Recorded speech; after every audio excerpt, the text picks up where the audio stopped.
Hi everyone, Bear from Bear Reads Books. Welcome back to my channel. Time for a February wrap up. So we've reached the first week of March, and for us here in Australia that means the end of summer, boo, and the beginning of autumn, which, and almost timed perfectly. The beginning of autumn for us here has just been rain, and the temperature has dropped about 10 degrees, and the daily temperature has dropped about 10 degrees. And it's just cool and misty rain. So complete difference to the mid-30s days of summer. But yeah, summer is definitely gone. Autumn is definitely here, unfortunately.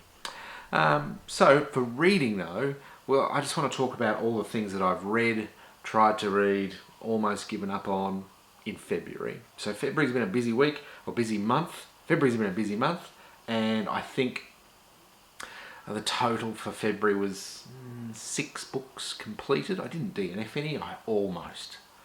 So close to DNFing something. But let's talk about the BookTube prize first. The reason is because I've read a lot, but I can't really tell you anything about these books. I can give you a plot description if you like, but really my reaction to that would be maybe giving my thoughts away about the book. Can't give you a star rating, can't give you anything. So what I'll do is I'll just tell you quickly what I have read and what's outstanding. So I think for the BookTube prize I'm in fiction group, is it F? I should have looked it up before I came here. Fiction group F, and in that is 6 books. They are Carter Sickles' The Loneliest Star, or The Luckiest Star, The Loneliest Star, Crooked Hallelujah by Kelly Jo Ford, Things in Jars by Jess Kidd, Barn 8 by Deb Olin Unferth, and Mexican Gothic by Sylvia Moreno Garcia.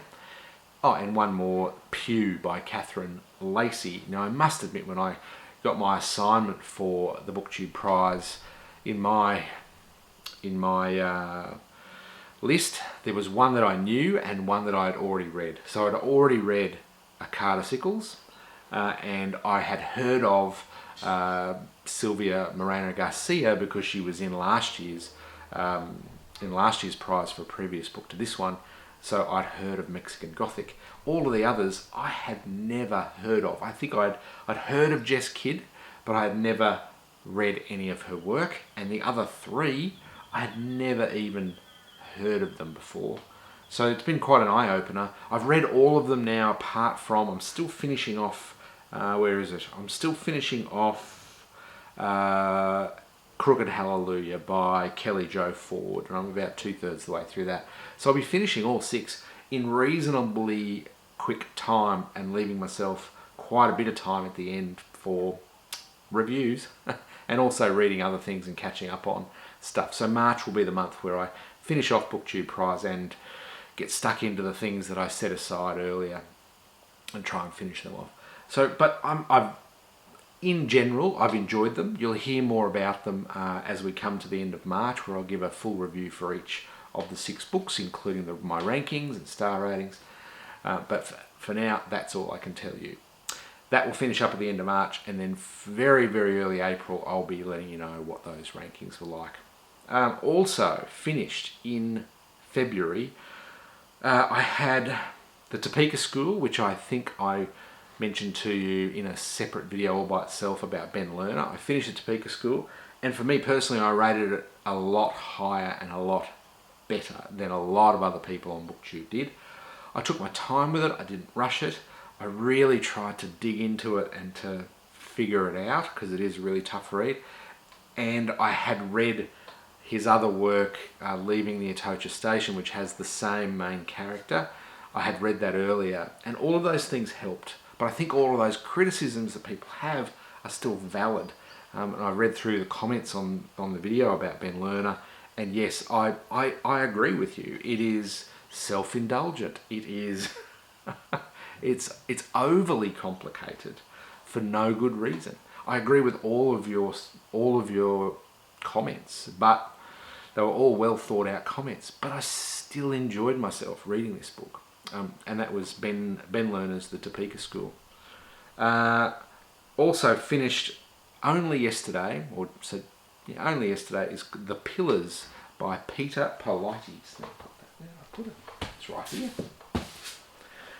I finished The Pillars by Peter Polites. A beautiful cover of a book. This is an Australian author who has one previous book called Down the Hume, and the Hume is a highway and a river in Australia, and so it kind of centres it in a place, and it really discusses Australian suburbia, but also Australian multiculturalism and all that means, good and bad. On the back I had a very particular thinking of how this might play out, and I'm going to read this to you so you get an idea of how it completely didn't play out. It says, working as a writer hasn't granted Pano the financial success he once imagined, but lobbying against a mosque being built across the road from his home and the occasional meth-fueled orgy helps to pass the time.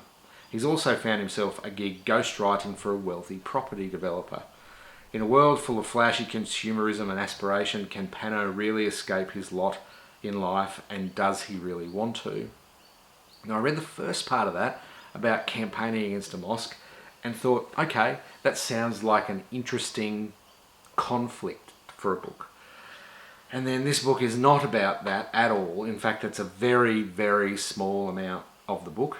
Pano, the main character, is a Greek Australian, and historically Greek Australians have been called wogs in a slightly derogatory term, and amongst now their own community they seemingly refer to themselves as wogs, so this term is stuck, but it's a very self-deprecating term, and all of the Greek stereotypes that encapsulates form up this term that floats around the community. And on top of that, Pano and his friends are gay, and there are a bunch of gay men. So it's centered on the gay Greek community in Sydney, and some of them are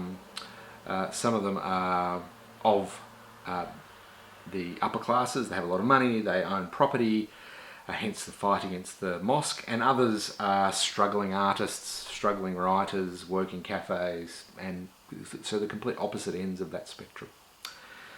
But I just found it completely not believable. I found it completely not what it says on the back of the book. The one little bit that says, and the occasional meth-fueled orgy, was probably the highlight of the entire book. And just to let you know what that is, these two gay men decide to hold an orgy. They invite someone along, a meth orgy, a meth sex, let me get this right, a gay meth sex orgy. So they invite this man along that's never been to one of their sex parties before, and they've also bought meth from a supplier that they've never used before. So they decide to try this meth out on this new guy, and they give him the meth and he smokes the meth. And he goes completely berserk, and he takes off all of his clothes and he starts running around the streets of Sydney and ends up getting arrested and doing all sorts of crazy things. And in the end, these two guys just leave him and walk away. There's a lot of appalling behaviour in this book, of how people treat each other, how people see the world, and what it alludes to in that final sentence of the description.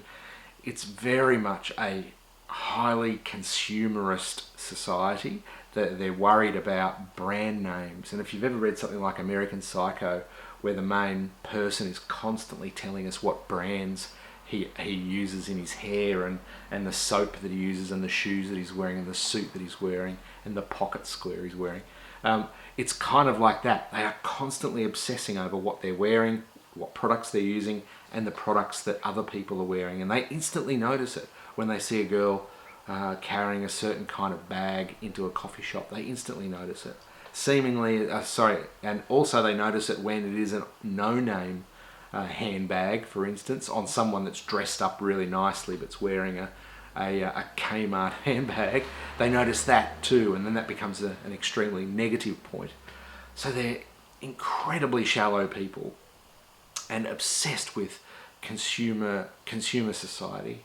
And there was nothing in the book bringing it all together and telling me what the point of all this was meant to be. The whole thing about the mosque being built down the road and was a bit of a farce. Their objection to it was a farce. The work that they did trying to stop it was a farce. And in the end, it does get stopped. They don't build the mosque, and everyone's property prices goes up, and everyone wins. So no one learns anything. It's just such a flat book that really, it's trying to dig into multiculturalism. It's trying to dig into the Greek scene in Sydney. It's trying to dig into the gay scene in Sydney. But what it does is skims across the surface. It held lots of promise, but didn't deliver. I only gave it 3 stars. The Pillars by Peter Polites. The one that was an absolute standout for me in February, which is here, is The Mermaid of Black Conch by Monique Roffey.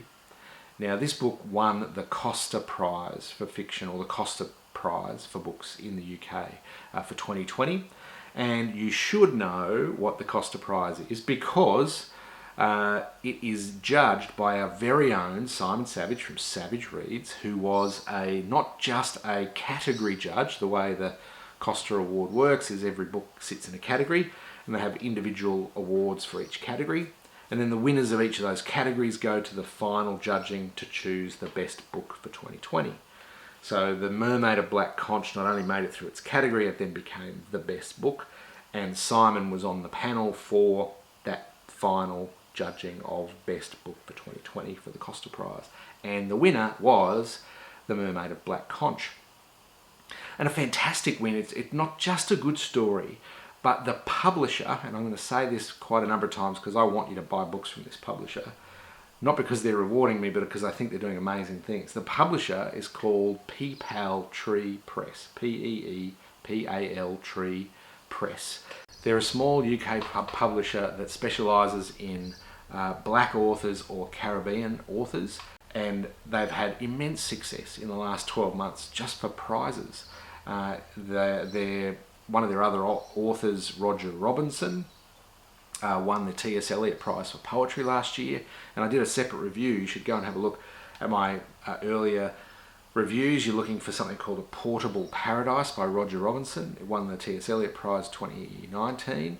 Brilliant small volume of poetry you should check out, and that was from Peepal Press. And when that won, they had to do another reprint because of the demand. And then similarly for The Mermaid of Black Conch, when that was announced as winner, they had to do another print run because of the demand for winning the Costa Prize. So they're a small publisher doing amazing things. And if you're trying to not buy from big online multinational booksellers, and you know who you are, go straight to peepalpress.com or .co.uk. I'm not quite sure. Go straight to the publisher's website. They do flat rate international shipping, and it's quite prompt. They're great at the communication, and you can see very clearly whether they've got it in stock or not, and their prices are great. I have bought now Mermaid of Black Conch and Roger Robinson, both directly from the publisher. Can't speak highly enough of these guys. They are awesome. To talk about Mermaid of Black Conch, it was such a great read. Instant 5 stars. On the front, the only description is a love story, and that kind of encapsulates everything you need to know about this story. It tells the story of a fisherman who is out on his boat, strumming his guitar, singing across the ocean, all by himself, one late afternoon, I think it is, and a mermaid appears to him in the water.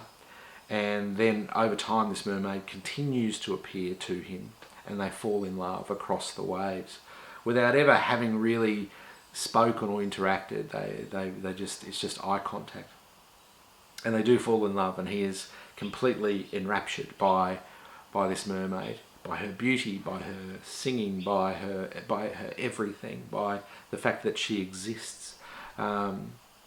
And then she is captured by a group of private American fishermen that are out on a fishing charter, and these American fishermen are going to sell her into the market as an oddity for hundreds of thousands of dollars and make their fortune.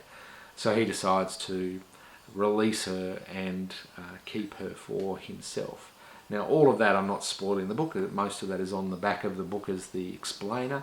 But from there, the love story develops, and how the story develops between this man and this mermaid. And also how their love develops, but also how she changes once she's out of the water. It's quite amazing. It has one of the longest, most descriptive sex scenes in literature I think I've ever read. I think the sex scene actually crosses over from one chapter to another. It's not overly graphic, but it is a long sex scene and very descriptive, so be ready for that. Tastefully done. It is love. It's described in a loving fashion.